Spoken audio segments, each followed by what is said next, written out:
It's E3, day 3, the final day of the show. We're here at the Microsoft booth. I'm joined by Ted Price, founder and CEO of Insomniac Games. Thanks for taking the time out to chat with us today. We're talking Sunset Overdrive, and we've been hearing lots of good things. Everyone's talking about the game. How happy are you guys with the reception? Ecstatic? Yeah. Absolutely. This is for us, as we are working on the game, to see this kind of response is really gratifying, because a lot of times, as you know, developers work under the radar. And you're always wondering, what are people going to think? And we took some real creative risks with this. Microsoft's taken some very creative risks in supporting us, and the response has been overwhelming. Yeah, like you said, it's a very creative looking game. I get this kind of like jet set radio, jet grind radio, crackdown vibe with it. What kind of games inspired Sunset Overdrive? I'd say it's more pop culture that inspired us, from punk rock to haute couture to call it retro movies like Repo Man. I mean, there's all a big melange of influences really helped formulate this game. And these are all influences that were brought in by our team, because we have a very collaborative approach. Drew and Marcus, our co-creative directors, presented this idea several years ago, and when they did, everybody said, yes, that's the kind of game that Insomniac should make. It's irreverent, it's got a sense of awareness, self-awareness, and it promotes the kind of things that we do well, such as changing up mechanics, having crazy, unconventional weapons in the game, and a story that is a little bit out there. Yeah. Obviously, with the energy drink, I guess he's talked about pop culture and how energy drinks and stuff are, and let's call it the enemy in the game, because it's driving all of the monsters, right? It's turning everybody into those things. Well, it's sort of a tale of corporate irresponsibility. Okay. Fisco, this giant corporation, has created this drink called Overcharged Delirium XT, and they've actually pushed it through FDA testing a little bit too quickly, and they're about to release it to the world. But before they do, they have this big party in their headquarters city, Sunset City. Happens to be where you live. You are not invited to the party, except you are. Let me back up here. You actually are invited to the party, but you're working the party. You're picking up trash, so you don't get a chance to hang out with the cool people. They're all around you, drinking overcharged like there's no tomorrow. All of a sudden, everybody starts to turn into these really hideous mutants called the Overcharged Delirium Drinkers, the OD'd.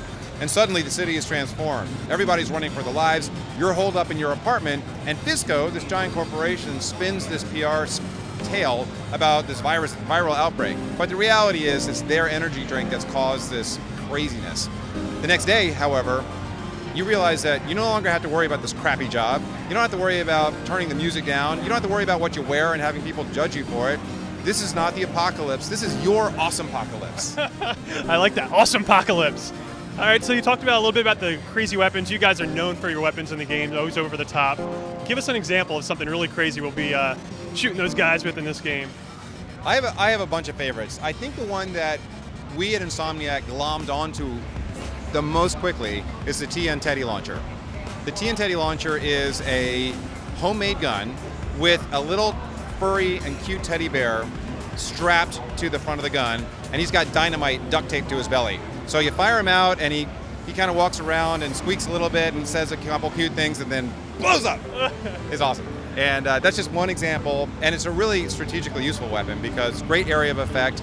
It's great when used in conjunction with a Captain Ahab, which is another one of my favorites. It's a harpoon gun that has bottles of overcharge duct taped to the harpoons. So when you hit an enemy or the environment, pools of overcharge start to spill out, and it attracts OD like flies. And they come and they start lapping it up like little puppies, and then my favorite strategy is just to fire a TN Teddy into the group and then body parts everywhere. It's awesome.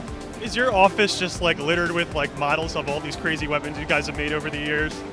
Well, lots of pictures, and we actually do have some models, yes, which is fun. It's fun to reference them, but these unconventional weapons are part of our DNA, and I'd say unconventional gameplay in many cases is part of our DNA. One of the key elements for us was to change the rules for traditional shooters. We've been making cover shooters, we've been making first-person shooters, and we were getting tired of just constantly cowering behind cover, popping up, firing, and then scuttling to the next set of cover. We wanted to change the rules and give players more agility, have them move through the world by grinding, bouncing, somersaulting, and getting up above the fray. When you do that in this game, it's not just useful for combat, you actually start building up something called style in the game. You do things with style, you actually earn style, and that triggers these crafted power-ups that we call amps. And these power-ups can be attached to your weapons, to your player, and they do lots of different things, which adds to the strategy in combat. Cool. All right, so let's talk about co-op. 8-player co-op announced. What can we expect from this mode of gameplay for players? Well, first of all, it takes place in the open world. So you and your 7 friends are moving through the open world going on missions. And these missions are randomized. So you could be engaging in combat, you could be doing a traversal challenge, maybe a scavenger hunt or a race. And you continue to choose to go on missions, and every time you get to choose between 2 missions. So you vote. And at the very end of the series of missions, it culminates in Night Defense, which is what we're showing here at E3. Okay. Night Defense is this explosive, over-the-top battle where you're defending vats of overcharge against marauding enemies.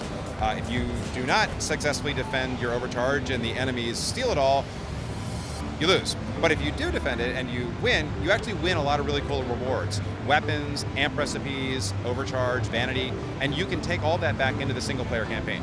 Okay, so is there any player customization in terms of your appearance and stuff? I see you guys got some crazy characters around your booth and stuff like that. You had that bus out there with a lot of shady characters driving it and stuff.